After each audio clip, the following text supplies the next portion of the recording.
Alors, deuxième Big Bang, ou premier Big Bang d'apprentissage.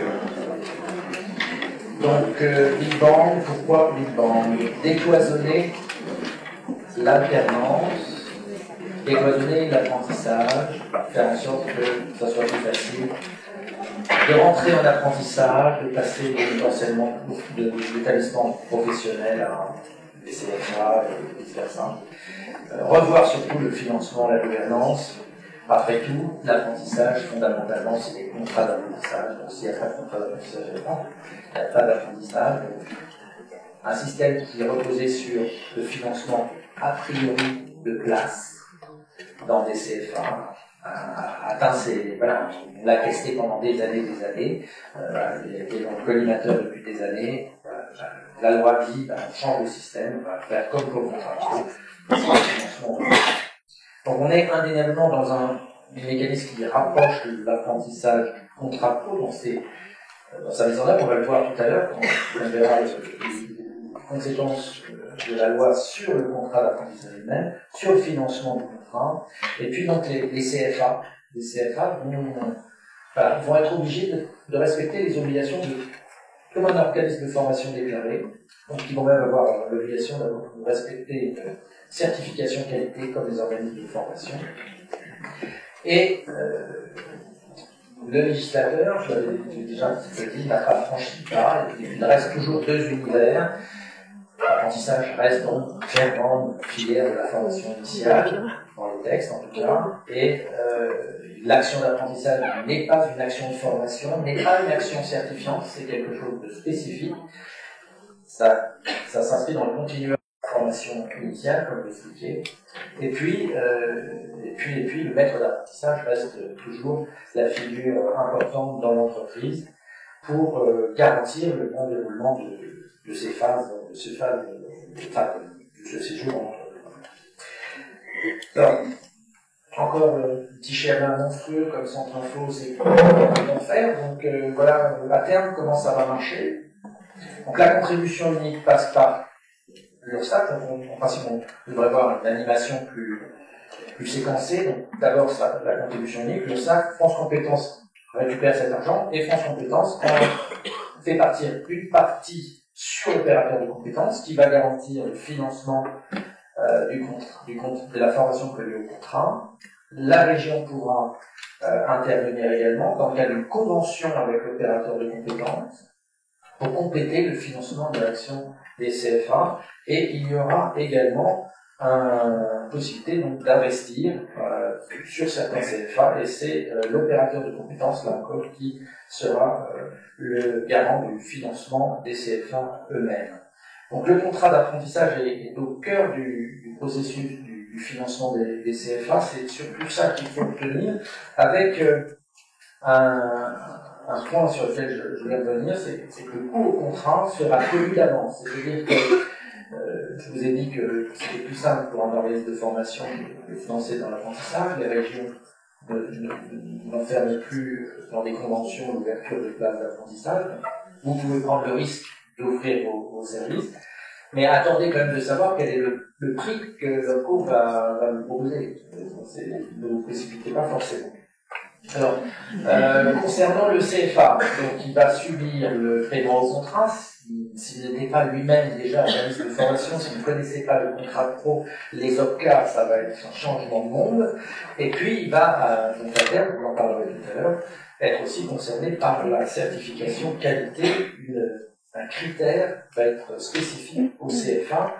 On attend d'en savoir un petit peu plus. Pour l'instant, il y a un petit peu de retard dans la publication du décret.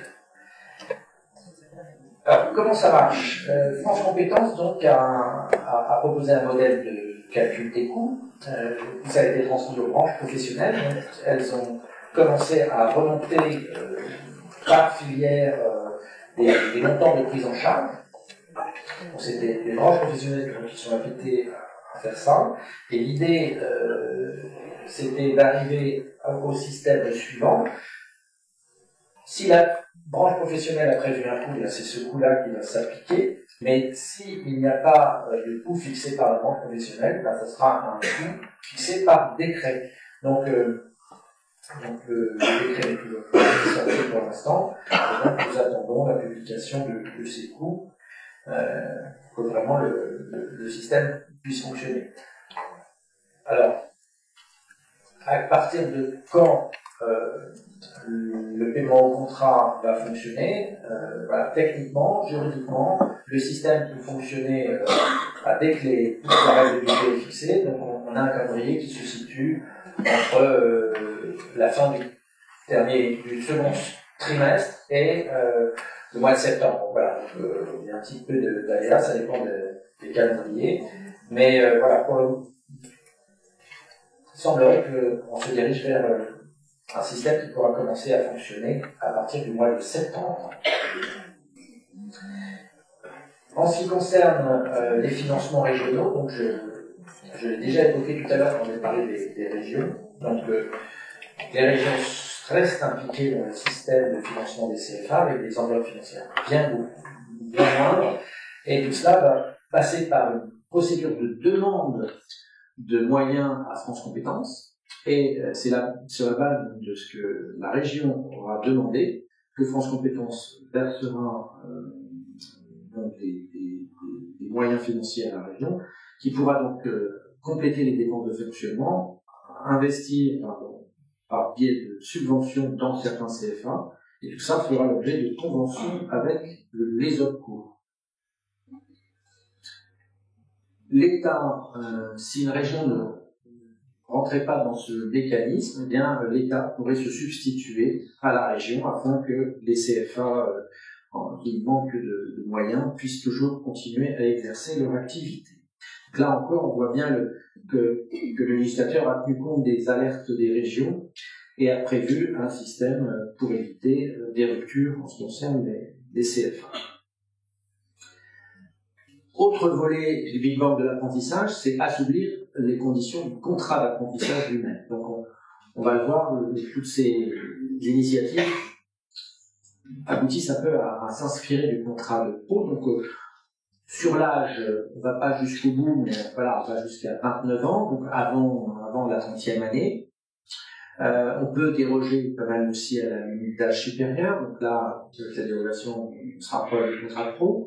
Puis ensuite, on a une durée de contrat entre 6 mois et 3 ans, donc avec un 6 mois minimum, et l'idée, c'est que les CFA doivent intégrer la question du niveau du jeune et éviter une standardisation de la durée de la formation. Et en ce qui concerne justement la durée de la formation, on retrouve le même mécanisme que pour le contrat de professionnalisation, donc supérieur ou égal à 25% de la durée totale du contrat. Donc on n'a plus un système descendant de la durée du contrat liée à la certification préparée. Tout ça peut être modulé puisque l'opérateur de formation, le CFA, devra adapter en fonction du profil du bénéficiaire la durée de sa formation. Donc, on a bien un contrat d'apprentissage qui va donc être écrit complètement à la main de l'entreprise et du bénéficiaire du contrat d'apprentissage.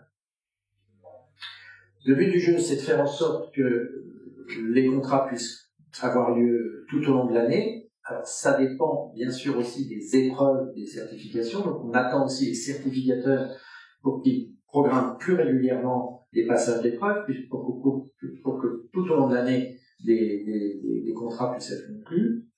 En ce qui concerne l'enregistrement du contrat d'apprentissage, c'est plus un enregistrement, c'est un dépôt. Ça veut dire qu'il n'y a plus un contrôle, on fait confiance à l'entreprise, le LOPCO ne fera qu'enregistrer le dépôt. Et on a dans la loi maintenant donc une procédure allégée concernant les ruptures du contrat de travail après 45 ans. Il va y avoir un passage dans les 45 jours, il va y avoir un passage devant les prud'hommes, ce passage est supprimé. Et certaines protections des jeunes qui existaient concernant la réglementation du travail, que ce soit le travail de nuit, que ce soit le travail dans situation dangereuse, se sont assouplies. Donc une plus grande responsabilisation des entreprises est organisée par la réforme. Et autre élément important aussi dans la réforme, pour inciter les jeunes, en particulier les jeunes de moins de 20 ans, à rentrer en apprentissage, donc il y a une revalorisation de la rémunération, donc plus 2% de hausse sont prévus par rapport au taux du SMIC antérieur, donc, voilà, donc ça fait 30 € net par mois. Et puis l'aide à l'embauche, l'aide unique à l'apprentissage est revue, elle est ciblée sur les entreprises de moins de 250 salariés et ciblée sur les jeunes qui ont un titre professionnel inférieur ou égal au baccalauréat. Donc on voit bien là que le législateur souhaite quand même maintenir un encouragement en direction des entreprises pour qu'elles attirent dans leurs effectifs donc des personnes qui n'ont pas un niveau d'études élevé. Et cette aide est conséquente puisque le but du jeu, c'est qu'il y ait un reste à charge pour les mineurs de 65 € par mois la première année, 424 € la seconde, et pour les jeunes âgés de 25 ans, 484 € par mois la première année et 781 € par mois la seconde. Donc on est vraiment sur un encouragement à ce que se développe l'apprentissage en direction de ces publics. La période de professionnalisation, continuons sur l'alternance, donc sur la période de professionnalisation, elle devait disparaître. Elle a été maintenue avec un système qui s'appelle la reconversion ou promotion par alternance, avec le joli acronyme PROA. Ça ressemble à la période, mais c'est beaucoup plus ambitieux et beaucoup plus... ça va limiter l'usage, certainement, de ce dispositif qui garantit un financement par le coût. Là aussi, dispositif que toutes les entreprises peuvent mettre en œuvre, mais ça va être plus difficile, dans la mesure où déjà l'objet, c'est de changer de métier ou de profession. Tiens, ça nous rappelle le CPF de transition, mais rajouter bénéficier d'une promotion sociale ou professionnelle. Donc on voit bien là dans ce message que c'est une progression dans l'entreprise qui est aussi visée. Et ce qui est important, c'est que le public qui est concerné, ce sont ceux donc, qui ont une qualification. Alors le décret est tombé, c'est une qualification inférieure ou égale à Bac plus 2. Donc là aussi, ça ne concerne pas, ça ne peut pas concerner tous les salariés de l'entreprise. Il faut avoir un certain niveau d'études. Sinon, ça sera un système de prise en charge comme les autres cas le faisaient avec la période de pro. Et la formation peut aussi se dérouler en partie en temps de travail, mais il faut l'accord du salarié. On aura le temps de reparler de ce type de solution. Je termine par le plan de développement des compétences et l'entretien professionnel. Une notion importante est introduite dans la définition du plan de développement des compétences.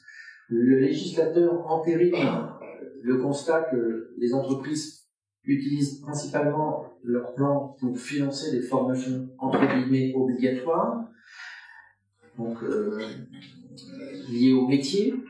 Le législateur reprend une définition de formation obligatoire, donc celle qui en vertu de conventions internationales, de lois ou de décrets rendent obligatoire pour exercer un métier ou une profession, ces entreprises ne peuvent pas y échapper, sinon elles sont en faux.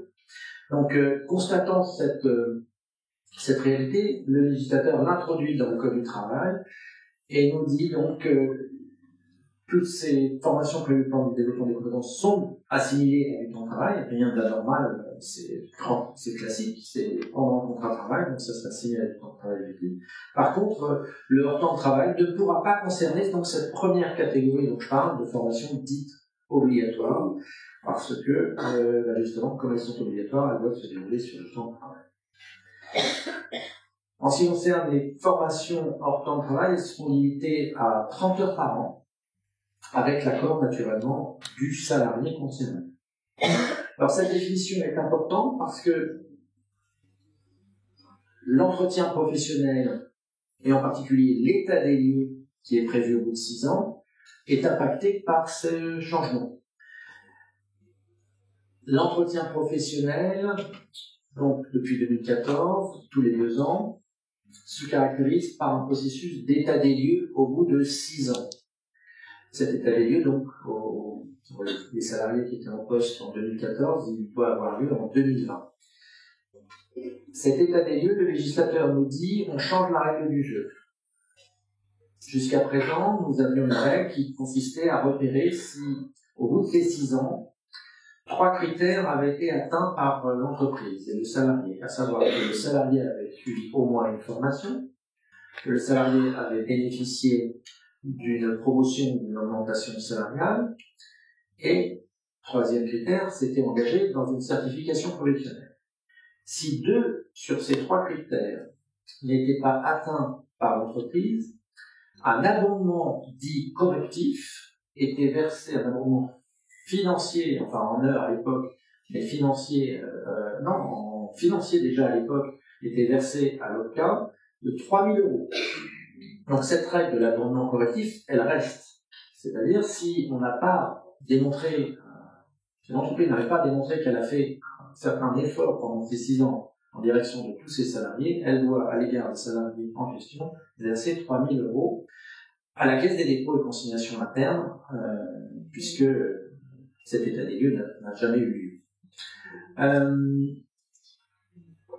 La règle change, on abandonne les 3 critères, on remplace ces 3 critères par la règle toute simple. Il faut qu'au cours de ces 6 ans, tous les salariés aient pu suivre une action de formation autre qu'une formation, entre guillemets, obligatoire.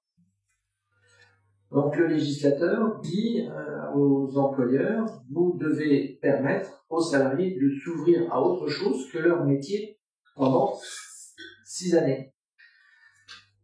Et donc, on va voir comment ça va se passer, mais les réactions des responsables de formation sont assez intéressantes, puisqu'ils nous disent, on ne sait pas comment on va faire. Ça va être très compliqué. Ça ne les intéresse pas. Ils ne font que des formations dans leur métier. Les autres, ils ne veulent pas les suivre, disent-ils. Bon, le juriste que je suis ne peut que constater que les professionnels se questionnent, mais je ne vois pas comment contourner la règle. La seule petite nouvelle que je peux annoncer, c'est que la loi n'étant pas rétroactive, on a du mal à appliquer ce critère pour 2020. L'état des lieux se fait tous les 6 ans, donc cette règle va changer au bout de 6 ans. Elle ne peut pas changer en 2020. Voilà. Donc ça donne un peu de temps aux responsables de formation pour trouver une solution pour motiver les fameux salariés réticents à se former à d'autres sujets que leur métier. Voilà. Mais c'est ça le dur job de responsable de formation. Autre élément important, c'est que le législateur, sur un certain nombre de sujets, et en particulier l'entretien professionnel, mais aussi les abondements, invite toutes les entreprises à négocier des choses sur ces sujets-là. Donc, il y a une règle dans le code du travail, si vous ne pouvez pas négocier un accord. Donc, les accords d'entreprise, généralement, il faut au moins 50 salariés pour avoir des organisations. Bon, il n'y a pas de seuil. Toute l'entreprise peut négocier un accord, voilà. Mais ce n'est pas obligatoire, à la différence de la négociation de branche. Mais voilà, donc là, l'une des réponses aussi qu'on peut donner aux entreprises, c'est intéressez-vous peut-être au sujet de la formation professionnelle par le biais de la négociation collective. C'est peut-être aussi une façon de résoudre les problèmes. Alors, petite synthèse, pour bien comprendre le Big Bang de ce qui se passe dans les entreprises. Je vous ai dit, à Centre Info, depuis des années, on met en avant comme fil conducteur la question de l'initiative. La formation dans l'entreprise, c'est à l'initiative de l'employeur, de l'entreprise, à l'initiative du salarié, et ça peut être des départs conjoints. À l'initiative de l'entreprise, nous avons donc le plan de formation qui devient le plan de développement des compétences. C'était géré, ça pouvait être financé par les OCA si l'entreprise avait moins de 300 salariés. La mauvaise nouvelle, on en a parlé tout à l'heure, c'est maintenant les avait au moins de 50 salariés. En ce qui concerne le hors temps de travail, vous aviez avant un régime avec une allocation de formation. Aujourd'hui, depuis 2019, ça se fait hors temps de travail pour les formations non obligatoires dans la limite de 30 heures par an. Sur ça, les démarches individuelles, le congé individuel de formation, ça devient la transition professionnelle dans le cadre du CPF. c'était les transgessifs, les opassifs, les agressifs. Demain, c'est encore cette année les opassifs. À partir de 2020, ce sont les commissions paritaires. En ce qui concerne le CPF hors temps de travail, le CPF hors temps de travail continue à exister, monétisé. Voilà. Les OPCA étaient les financeurs, les OPCO cette année et la Caisse des dépôts à partir de 2020. Et puis donc les fameux projets partagés, les fameux CPF sur le temps de travail avec des abondements, eh bien c'était les OPCA qui étaient derrière le financement. À partir de 2019, les OPCO et à partir de 2020, la CDC.